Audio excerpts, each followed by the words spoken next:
ألا بذكر الله تطمئن القلوب. بسم اللہ الرحمن الرحیم۔ حضرات انبیاء علیہم الصلاۃ والسلام کا مبارک تذکرہ چل رہا تھا۔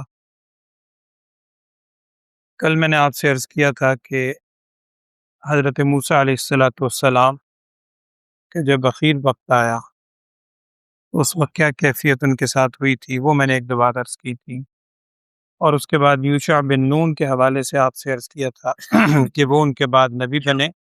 اس کے بعد دو تین نام آتے ہیں، حضرت حزقیل علیہ السلام بھی ہیں، شمویل علیہ الصلاۃ والسلام ہیں، یہ مختلف زمانے کے لیے انبیاء۔ اس کے بعد زمانہ ہے حضرت داؤد علیہ الصلاۃ والسلام کا، جن پر اللہ جل شانہ نے زبور کتاب اتاری تھی، وَآتَيْنَا داؤد زبورا، قرآن میں بھی ذکر۔ کل ہمارے سامنے یہ بات آئی تھی کہ طالوت اور جالوت کے حوالے سے، کہ جالوت کو قتل کیا تھا حضرت داؤد علیہ الصلاۃ والسلام نے، وَقَتَلَ داؤد جالوت وَآتَاهُ اللَّهُ الْمُلْكَ وَالْحِكْمَةَ۔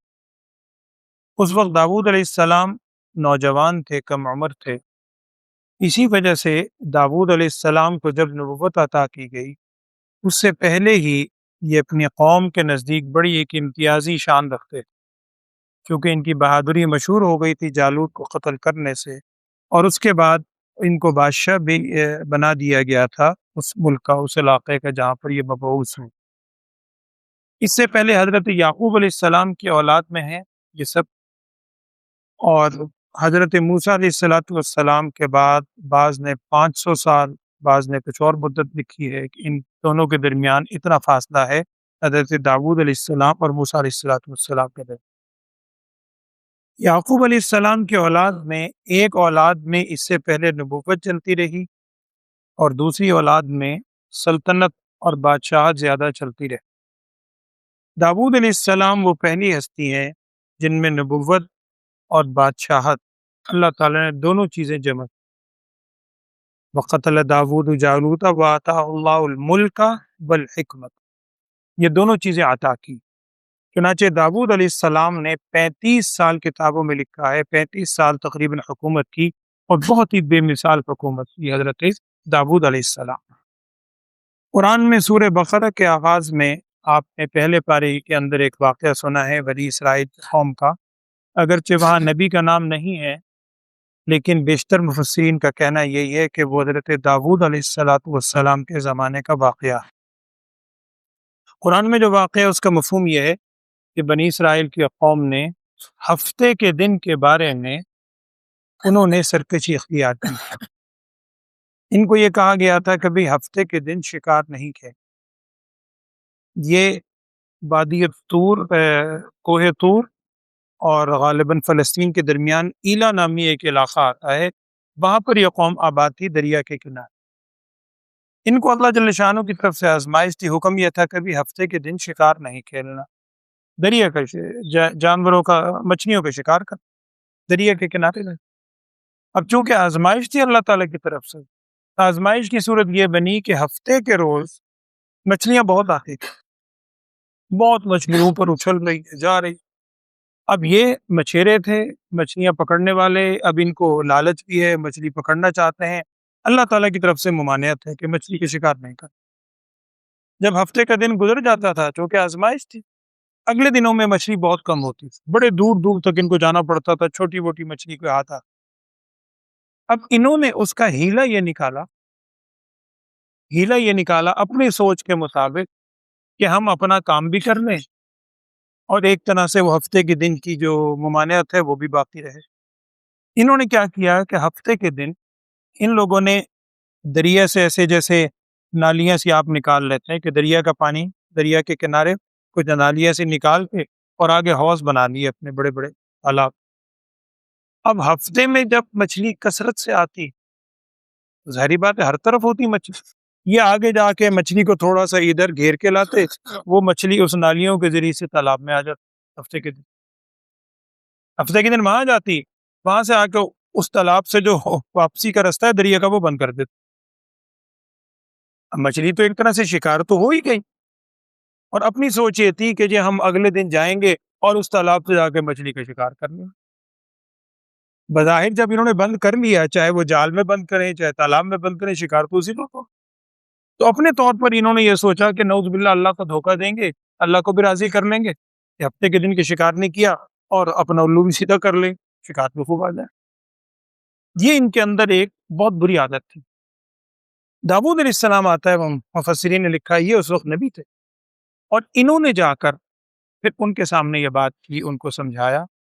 اب قوم کے اندر 3 قسم کے طبقات آتے ہیں بلکہ، ایک لوگ تو وہ تھے جو اس نافرمانی کو کرنے والے، اور ایک وہ تھے کہ جو ان کو روکنے والے تھے، روکتے بھی تھے، تیسرا گروہ وہ تھا کہ جو نہ ان میں شامل ہوتا تھا نہ ان کو روکتا تھا، خاموشی کے ساتھ ایک طرف رہتے۔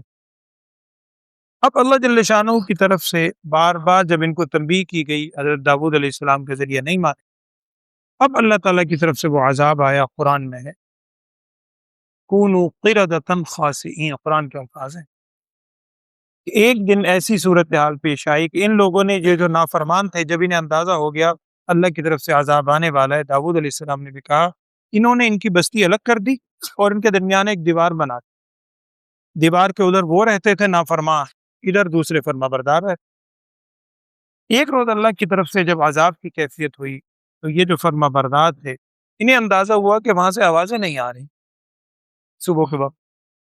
یہ جا کے گئے تو دیکھیں بستی ویران، اور جا کر دیکھا تو جانور پھر، یہ قرآن کے الفاظ ہیں کونوا قردۃ خاسئین، وہ بندر اور خنزیر بنا دیے گئے، قرآن کے الفاظ ہیں۔ اور روایت میں آتا ہے کہ جب ان کے لوگ وہاں گئے تو یہ ان کے پاؤں میں سر ڈال کر رونے لگے، وہ جانور وہی انہی کے لوگ تھے، نافرمان لوگ۔ 3 دن، بعض میں زیادہ منتل دکھی، 3 دن تک وہ زندہ رہے، اور 3 دن کے بعد وہ سارے کے سارے ہلاک ہوئے۔ تو یہ بدترین عذاب آیا بنی اسرائیل کی قوم پر جنہوں نے ہفتے کے دن میں نافرمانی کی۔ یہ قرآن میں سورہ بقرہ میں اس کا ذکر ہے۔ یہ حضرت داؤد علیہ السلام کے زمانے ہی کا واقعہ ہے۔ اسی طرح داؤد علیہ السلام کو اللہ تعالیٰ نے زبور عطا کی تھی، اور داؤد علیہ السلام کو جو آواز دی تھی، جس آواز میں زبور پڑھتے تھے، وہ لحن داؤدی ایک ضرب المثل ہے۔ حضرت ابو موسیٰ اشعری رضی اللہ تعالیٰ عنہ، ان کو ایک مرتبہ نبی صلی اللہ علیہ وسلم نے فرمایا تھا کہ تمہیں اللہ تعالیٰ کی طرف سے لحن داؤدی عطا کی گئی، تمہیں وہ بہترین آواز عطا کی گئی ہے جس سے تم قرآن پڑھتے ہو۔ تو لحن داؤدی ایک مثال تھی، اور قرآن میں چونکہ اس کا ذکر ہے، قرآن نے ذکر کیا کہ جب حضرت داؤد علیہ السلام زبور کی تلاوت کر رہے ہوتے تھے تو پہاڑ بھی وجد میں آ جایا کرتے، پرندے اتر کر بیٹھ جاتے تھے اور ان کے ساتھ تسبیح کے اندر لگ جائے۔ کیا کیفیت ہوگی حضرت داؤد علیہ السلام کی اس تلاوت؟ اور میں نے عرض کیا بادشاہت بھی تھی، لیکن بادشاہت ہونے کے باوجود محنت بھی کیا کرتے تھے، زرہیں بنایا کرتے تھے۔ قرآن نے کہا وَأَلَنَّا لَهُ الْحَدِيدَ، لوہے کو اللہ تعالیٰ فرمانے ہم نے ان کے ہاتھ میں نرم کر دیا تھا۔ داؤد علیہ السلام کو یہ معجزاتی طور پر لوہا ان کے ہاتھ میں آ کے ایسے ہو جاتا تھا کہ جیسے موم کو آپ جیسے مرضی موڑ لیں، وہ لوہے کو موڑ کے زرہیں بنایا کرتے تھے، جنگی لباس بنایا کرتے تھے حضرت داؤد علیہ السلام۔ ان کے پھر صاحبزادے ہیں حضرت سلیمان علیہ السلام، ان کی بادشاہت ایسی ہے کہ قرآن میں آگے کل میں انشاءاللہ عرض کروں گا، حضرت سلیمان علیہ السلام نے دعا کی تھی رب اغفر لی وہب لی ملکا لا ينبغی لأحد من بعدی، مجھے ایسی سلطنت اور ملک عطا فرما، بادشاہت، کہ میرے بعد کسی کو بھی ایسی بادشاہت نصیب نہ ہو۔ وہ سلیمان علیہ السلام۔ داؤد علیہ السلام کے 1-2 واقعات ہیں جو قرآن نے بھی نقل کیے، وہ میں عرض کر دیتا ہوں۔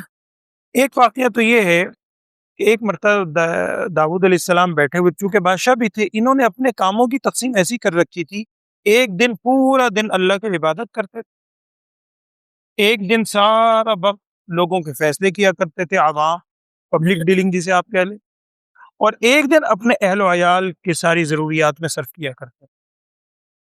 ان کے پاس بیٹھے ہوئے تھے، مقدمہ آیا، 2 واقعات۔ ایک واقعہ یہ ہوا کہ مقدمہ آیا اور ان سے ایک شخص نے کہا کہ جناب یہ شخص ہے، دوسرا میری زمین تھی، کھیتی تھی، اس کے پاس بکریاں وغیرہ ریوڑ تھے، اس کے ریوڑ آئے اور میری ساری کھیتی برباد کر دی، سب کچھ چر دیا، کچھ ویسے کھا کے، کچھ توڑ سارا، اس کے ریوڑ نے میری پوری کھیتی ختم کر دی۔ اب داؤد علیہ السلام نے کچھ اندازہ لگایا تو معلوم ہوا کہ وہ جتنے کے جانور تھے، کھیتی کی کچھ مالیت کا اندازہ لگایا، جانوروں کی مالیت کا اندازہ لگایا تو تقریباً برابر لگے۔ داؤد علیہ السلام نے فیصلہ یہ کیا کہ بھئی اب فیصلہ یہ ہے کہ تم جانور اپنے اس کو دے دو، نقصان پورا کرو۔ وہاں آتا ہے حضرت سلیمان علیہ السلام بیٹھے ہوئے تھے، اور قرآن نے اس کو فصل الخطاب کہا ہے، سلیمان علیہ السلام کے فیصلے کو پسند کیا ہے۔ سلیمان علیہ السلام بیٹھے ہوئے تھے، انہوں نے جب فیصلہ سنا تو کہنے لگے ابا جی، داؤد علیہ السلام باہر کہنے لگے ابا جی آپ کا فیصلہ بھی درست ہے، لیکن میرے ذہن میں ایک اور فیصلہ بھی، وہ اس سے شاید بہتر۔ انہوں نے کہا وہ کیا؟ کہنے لگے وہ یہ ہے کہ جس کی کھیتی ہلاک ہوئی ہے، جس شخص کے جانوروں نے، ریوڑ نے کھیتی ہلاک کی ہے، تو جس کی کھیتی ہلاک ہوئی ہے یہ جانور وقتی طور پر اس کو دے دیے جائیں کہ ان جانوروں کو استعمال کرے، دودھ وغیرہ دی، اتنی دیر میں دوسرے سے کہا جائے کہ وہ اس کھیتی پہ کام کرے، ہل چلائے، بیج ڈالے، محنت کرے۔ جب 2-4 مہینے میں کھیتی بار آور ہو جائے، جو ہلاک ہو اس لیول پر آ جائے، پھر کھیتی اس کو حوالے کر دے، جانور اس کو حوالے کر دیے۔ تو داؤد علیہ السلام بڑے خوش ہوئے، کہنے لگے یہ فیصلہ تو بہت اچھا۔ چنانچہ اس فیصلے کے اوپر یعنی فیصلہ کیا داؤد علیہ السلام نے، اور میں نے عرض کیا قرآن نے اس کو فصل الخطاب کہا ہے، سورہ صاد میں آپ پڑھیے، سارا اس کے اندر ذکر۔ ایک واقعہ یہ ہوا، دوسرا واقعہ یہ ہے وہ بھی قرآن میں ہی ہے، وہی سورہ صاد کے اندر بڑی تفصیل ہے، اور میں نے کل عرض کیا تھا حضرت آدم علیہ السلام کے بعد داؤد علیہ السلام وہ واحد ہستی ہیں جن کو اللہ جل شانہ کی طرف سے کہا گیا ہے کہ آپ کو خلیفہ بنایا گیا۔ یا داؤد انا جعلناک خلیفۃ، اب اے داؤد علیہ السلام ہم نے آپ کو زمین میں خلیفہ بنایا ہے۔ یا تو حضرت آدم علیہ السلام کے حوالے سے کہا گیا، اور کسی نبی کے بارے میں نہیں، داؤد علیہ السلام کے بارے میں۔ اور داؤد علیہ السلام آپ کو یاد ہوگا وہی ہے، آدم علیہ السلام سے جب اللہ نے پشت سے اولاد پیدا کی تھی تو انہوں نے اس میں دیکھا تھا ایک کو بڑی پیشانی چمکتی ہوئی، تو پوچھا تھا کون ہے؟ داؤد۔ پھر اپنی عمر کے 60 سال ان کو دے دیے تھے آدم علیہ السلام نے، یہ بھی روایت میں ہے، یہ وہی حضرت داؤد علیہ السلام۔ تو دوسرا واقعہ قرآن میں یہ ہے کہ داؤد علیہ السلام نے اللہ جل شانہ سے، میں نے عرض کیا تقسیم کار بڑا اچھا کر رکھا، اور صوم داؤدی کو بھی نبی صلی اللہ علیہ وسلم نے بہت پسند کیا ہے۔ صوم داؤدی یہ ایک دن روزہ رکھتے تھے، ایک دن افطار کرتے تھے، پھر ایک دن روزہ، ایک دن افطار۔ تو داؤد علیہ السلام نے ایک مرتبہ اللہ کے حضور شکریہ کے طور پر یہ بات کہی کہ اللہ تعالیٰ تیرا کتنا شکر ہے کہ میں نے ایسی تقسیم رکھی ہوئی ہے اپنے اہل و عیال میں کہ ہر وقت گھر کا کوئی نہ کوئی فرد عبادت میں لگاؤ۔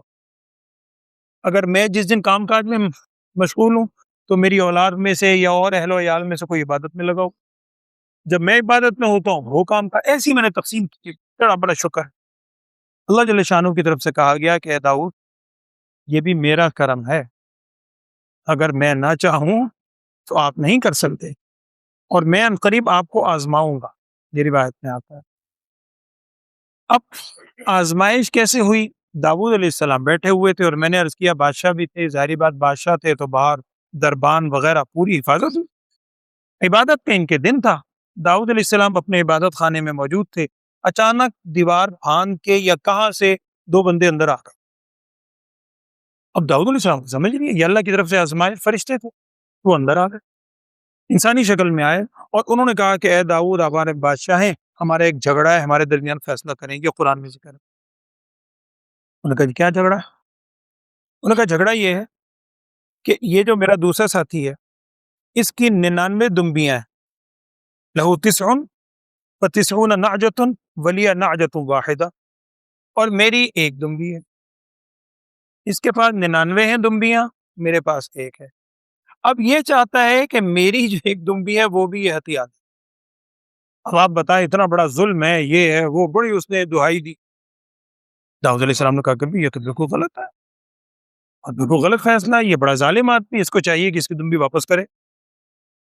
اچھا فوری فیصلہ تو کر دیا، اب جب فیصلہ کیا تو داؤد علیہ السلام کو اندازہ ہوا یہ اللہ تعالیٰ کی طرف سے آزمائش تھی، اور میں نے بڑا کہا تھا میں ایسے عبادت میں مشغول رہتا ہوں، کوئی مداخلت نہیں ہوتی، یہ باہر سے غیر محسوس طریقے پر جو اندر آئے ہیں دربانوں کو چھوڑ کے، یہ اللہ کی طرف سے بھیجے۔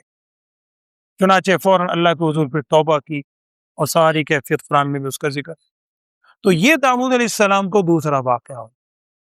تو یہ دو واقعات قرآن نے ذکر کیے۔ اس کے بعد پھر حضرت سلیمان علیہ السلام کو اللہ تعالیٰ نے نبوت دی۔ سلیمان علیہ السلام کے بہت واقعات ہیں، ففہمناہا سلیمان، اور سارے واقعات آئیں گے انشاءاللہ۔ داؤد علیہ السلام نے مشہور قول کے مطابق 100 سال اور بعض کہتے ہیں 120 سال زندگی تھی ان کی، جس میں سے 35 سال انہوں نے حکومت کی۔